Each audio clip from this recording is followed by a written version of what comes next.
দর্শক, এখানে একটা জাল ফেলা হবে, তার আগে একটা প্রিপারেশান হচ্ছে, জালটাকে রেডি করা হচ্ছে। তো এইখানে জালটা এখন একটু ছাড়িয়ে না হচ্ছে। দেখুন কত বড় একটা পুকুর, এই দেখুন চারিদিকে করা হচ্ছে। এইবার জালটাকে এইভাবে ছুঁড়ে দেওয়া হবে। হ্যাঁ হ্যাঁ, 1 2 স্টার্ট। এইভাবে জালটাকে এই ছুঁড়ে দেওয়া হলো। ওয়াও! এবার আস্তে আস্তে জালটাকে তোলা হবে। দেখা যাক, আমাকে আবার ওদিকে যেতে হবে, ক্যামেরাম্যান সামনে থেকে না ধরলে ঠিক। হ্যাঁ, জাল তোলা হবে এবার আস্তে আস্তে।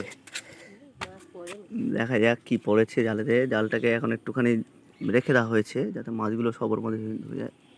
বর্ষার সময় তো একটু জলটা বেশি থাকে, যার ফলে মাছগুলো খুব সহজেই পালিয়ে যায়।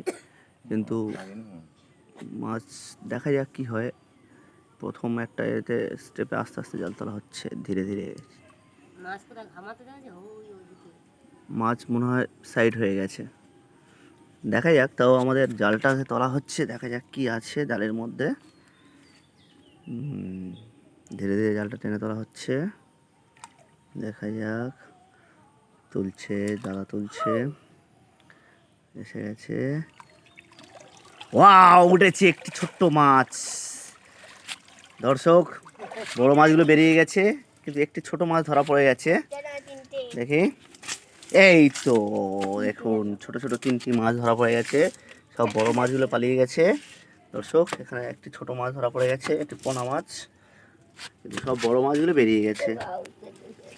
হ্যাঁ, ধন্যবাদ।